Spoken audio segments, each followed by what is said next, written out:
नमस्कार दोस्तों, आज मैं आपको एक ऐसी हॉरर स्टोरी बताने जा रहा हूं जो बहुत पुरानी होने के साथ साथ बहुत डरावनी भी है।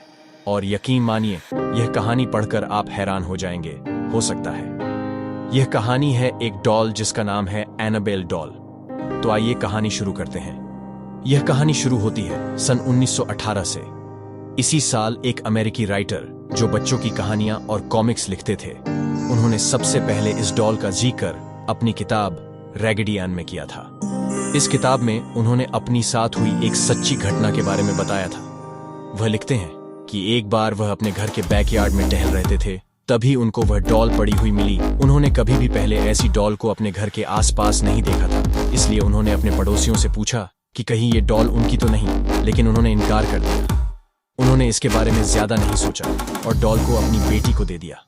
वह डॉल को देखकर बहुत खुश थी।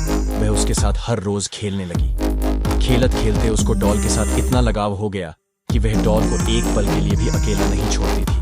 वह घर में अकेली बैठी उसके साथ ज्यादा समय बिताने लगी और बातें करने लगी। उसके पिता को उसकी चिंता होती, लेकिन वो बच्ची समझकर उसे नजरअंदाज कर देते।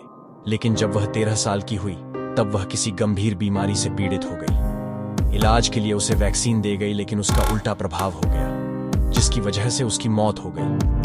लेकिन अजीब बात यह थी कि जिस तरह वह डॉल रहस्यमयी तरीके से उनके घर में आई थी, ठीक उसी प्रकार वह गायब हो गई। ये कहानी लोगों में बहुत प्रसिद्ध हो गई। इसके बाद वह डॉल कई सालों तक कहीं भी नजर नहीं आई। धीरे धीरे लोग इसे भूल गए, लेकिन 1977 में यह डॉल हॉबी स्टोर नाम की एक दुकान में नजर आई। एक दिन किसी महिला को वह डॉल पसंद आ गई और उसने यह डॉल खरीद ली।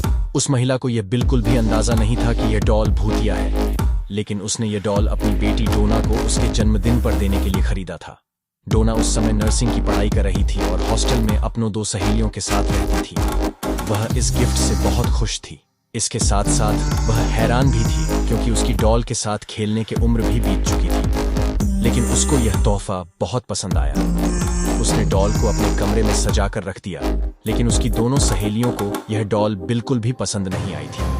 उनमें से एक सहेली, जिसका नाम लू था, इसको ये डॉल शुरू से ही अजीब लग रही थी और उसने डोना को ये डॉल अपने कमरे में रखने से मन भी किया था। लेकिन डोना ने उसकी बात नहीं मानी। इस डॉल के कमरे में आने के बाद अजीब हरकतें होनी शुरू हो गई। डोना ने यह नोटिस किया कि यह अपनी जगह बदल लेती थी। डोना ने यह कई दिनों तक नोटिस किया और अपनी दोनों सहेलियों को इसके बारे में बताया। मानी, क्योंकि डोना को भी इस डॉल से अजीब तरह का लगाव हो गया था। एक दिन लू घर में अकेली थी और डोना अपनी दूसरी सहेली के साथ कहीं बाहर गई थी। तभी लू को डोना के चीखने की आवाज आई।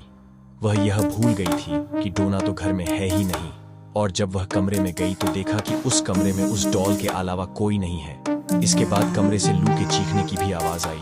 इत्तेफाक से उस समय डोना और उसकी सहेली लौट कर आ चुकी थी। उन्होंने कमरे में जाकर देखा तो लू बेहोश पड़ी थी और शरीर पर गहरे चोट के निशान थे। डोना और उसकी सहेली ने लू को हॉस्पिटल एडमिट करवाया। 2 दिन बाद लू को होश आया और उसने बताया कि उस पर हमला उसकी डॉल ने किया था। यह बात सुनकर वह हैरान रह गई। डोना तुरंत ही चर्च जा पहुंची और फादर को उस घटना के बारे में बता दिया। फादर ने उनकी बात सुनकर उनको अपने सीनियर फादर के पास भेज दिया। उन्होंने कहा कि इस डॉल में बुरी आत्मा का साया है और यह बात उनके संभालने योग्य नहीं है। इसलिए उन्होंने यह खबर पैरानॉर्मल एक्टिविटी एक्सपर्ट पति पत्नी को दे दी। ये दोनों डोना के हॉस्टल पहुंच गए और डॉल के साथ 1 हफ्ता बिताया। 1 हफ्ता बिताने के बाद उन्होंने बताया कि इस डॉल के अंदर एक शक्तिशाली आत्मा का वास है और ये आत्मा डॉल से निकलकर इंसानी शरीर में जाना चाहती है। इसने डोना का शरीर चुना है। उन्होंने बताया कि इस डॉल को डोना से जल्दी दूर करना होगा। यह सुनकर डोना बहुत घबरा गई और डॉल को उनके साथ ले जाने के लिए हाँ कर दी। ये पति पत्नी इस डॉल को अपनी कार में घर ले जाने लगे और रास्ते में कार ने काम करना बंद कर दिया, जिससे कार दीवार में टकरा गई। खुशकिस्मती ये रही कि उनको ज्यादा चोट नहीं आई। कार के बेकाबू होने के पीछे इस डॉल का ही हाथ था। पति पत्नी ने डॉल को तंत्र मंत्र की शक्ति से अपने वश में कर लिया और एक शीशेदार बॉक्स में बंद कर दिया। इसके बाद उन्होंने इस बॉक्स को अपने ही एक अकल्ट म्यूजियम में रख दिया।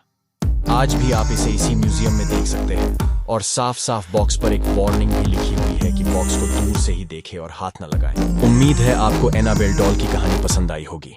अगर आपका कोई सवाल या सुझाव है तो बेझिझक कमेंट करें और चैनल को सब्सक्राइब कर देना ऐसे ही और न्यू वीडियोस के लिए।